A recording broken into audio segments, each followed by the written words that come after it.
Hey guys, and welcome to the channel. If you're here today, you're probably here because you want to find out how I went from dyno operator to dyno survivor.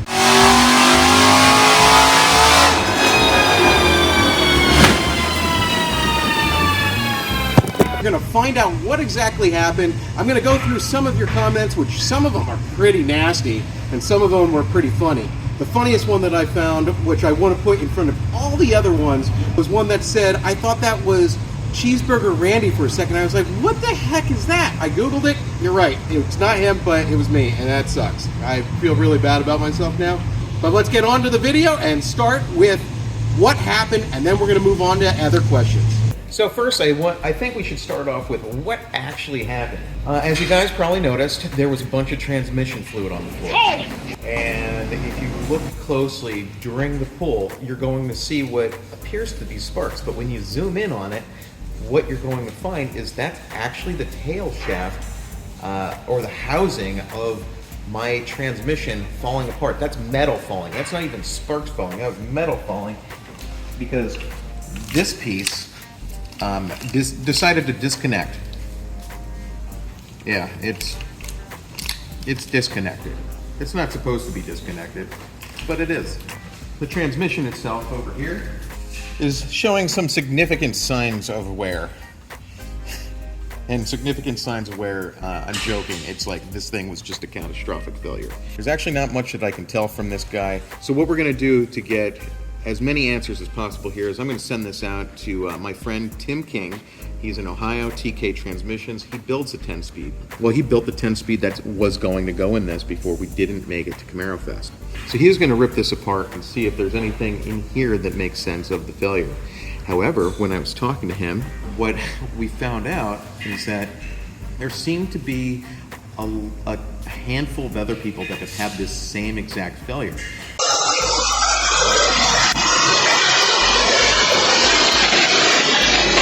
So he got knocked out. He was like that for like 20 seconds before he came to. He needs one of these shirts as well because he survived. So this is happening on a bigger scale than anybody actually has cared to admit, except for my dumbass that's like, man, those guys can't tune. Well, I gotta tell you more about that one. We do so many Camaros here that to have one failure out of all the Camaros that we've done and all the dyno pulls that we've done is just crazy. I'm going to go over that later in the video, but yeah, there's an obscene amount of stuff that we do here and have a pretty low failure rate. I mean, this stuff happens, so it's really important that you do test this stuff, you know, in safe areas. By the way, if you're interested in this shirt, you can get it at cspracing.com. We're making them to order right now, but they're going to be on the website. Just go to cspracing.com and look for the apparel. Ah, wow. Also, we have sunglasses as well because the sun does come out where we live. So go there too, get them as well. Get it as a bundle deal. Get me your money because you know what sucks about this whole thing? The YouTube video on this made like jack shit for money. It was like it's like $400 some. I can't replace the airbags for that. Let's go over that in just a sec. So the common thing that ties these cars together seems to be the drive shaft shop, one-piece drive shaft. That's what I was running on my car. Now this thing has actually been in the car for a long time. So I think we need to wait to hear back about the transmission. But this thing, I mean, it's been on the dyno making more power than we've made here multiple times. And when I say multiple times, I don't mean like 5 or 6 times. In between the first and second pull of like the video that I posted, there were quite a few more runs. I just wanted to speed the video along. This drive shaft has probably been in the car for 100 dyno pulls. And I'm not even making a lie. That car itself has 200 dyno pulls. Some of them up near 1,000 rear wheel horsepower.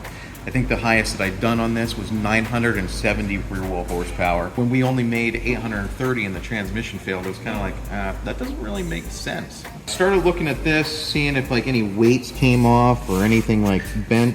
I mean, this thing definitely got mangled a little bit as it was spinning, but I don't see any, crazy, failure points here. Like everything appears to be, moving around. None of the yokes have like tightened up and I just don't see it as a frequency. Now, Drive Shaft Shop does not report a speed limit for this. They don't have a at least a listed one, so I would assume that going at 200 miles per hour like the factory car does should be okay, but maybe not. All 5 cars that I know of that have had this failure have also had a one-piece drive shaft. So there might be a correlation. I do not know of anybody with a factory drive shaft that had this failure, but the factory drive shafts themselves, we all know, do fail. But let's start answering questions. Question 1. Is it totaled? The answer is honestly no. What do we need to fix this? There's basically 3 main parts that need to be done. This airbag needs to be replaced. And if you look in there, just the headliner's pushed out of the way. It's not actually like broken or anything. So I don't know if you can see it, but it just pops down, and that's fine. The seats, on the other hand, you can see that the seats were ripped apart. That is by design. They come apart at the seam to blow out the side airbags. And then something else that you need to notice is that the tensioner, the seatbelt tensioner, has yanked down, so that guy needs to be replaced. I don't believe that there's a way to just reset it. I think that that's also kind of like an airbag, like a one and done type deal. You can actually see that I wasn't wearing the seatbelt, so the damage to my shoulder actually happened because of the airbag popping out, not because of the seatbelt. So we just tallied up everything that we're going to need. That's going to be the airbags from the seat, the curtain, the seat covers for driver and passenger side, and also the seat belt. And the total cost for this, we're coming in here, we're going to get it all from GM, General Motors, is coming up to be $3,500 and change, my cost. So $3,500 or so to fix the airbags and all that. And the seat covers and whatnot is not bad. But treat and total the car when almost every panel needed to be replaced, then those airbags aren't going to do it either. So here's a really good question.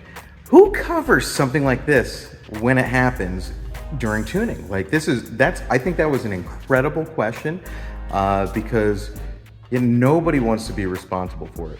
However, most shops, including mine, in fact, probably every shop, we'll have a disclaimer basically absolving them of liability from parts failures such as this.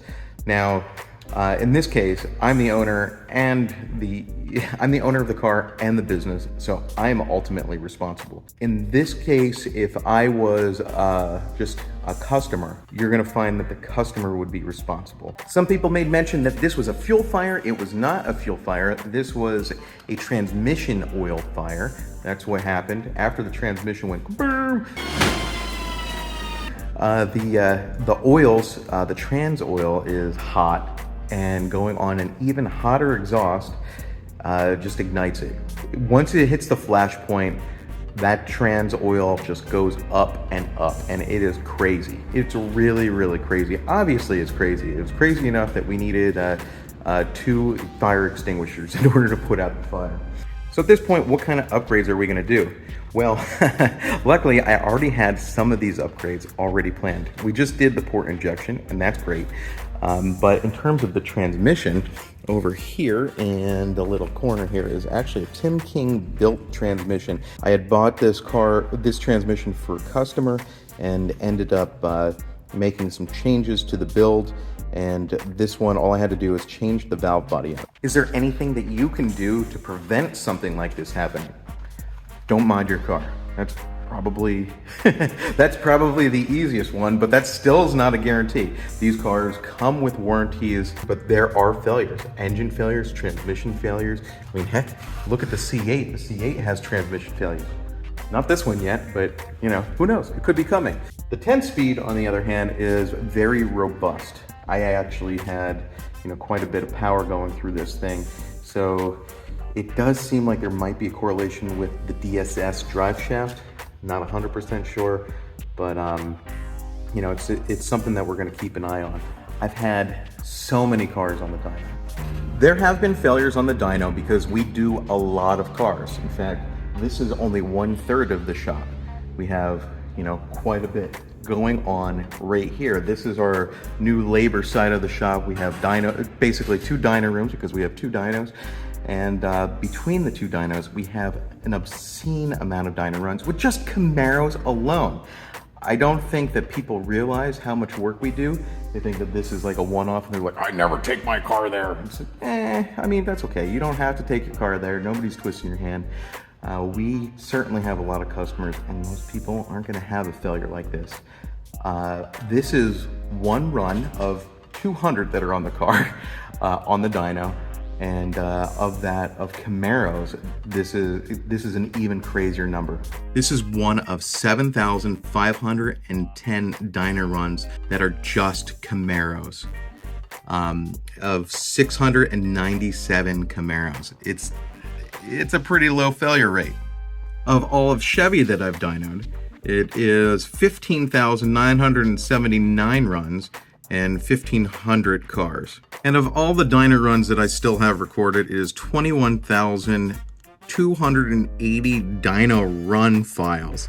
So some of them did get deleted, and 2,300 cars at least.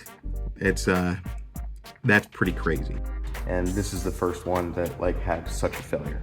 That doesn't even take into account all the dyno runs that I have from my old shop. That was on a different dyno jet.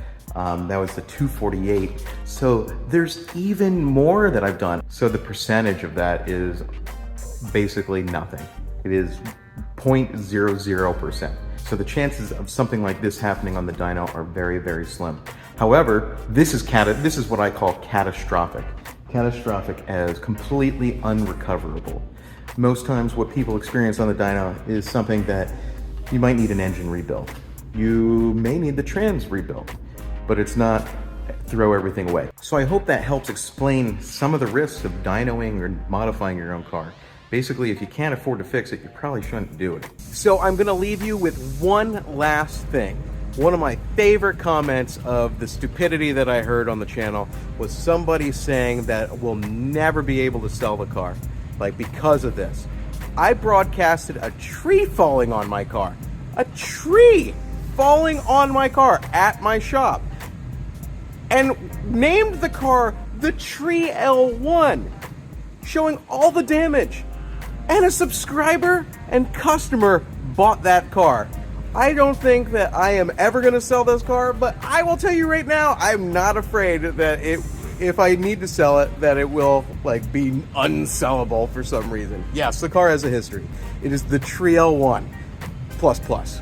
I don't know, that's super stuff, but this car will be perfectly fine if I ever need to sell it. I don't think I'm gonna make that mistake again. I think she's staying in the fold. We got airbags over here ready to rock for her. So that's gonna get back together. She's gonna get back on the street soon. You guys are gonna start seeing the rebuild progress coming up on the channel. I'll see you then. Adios.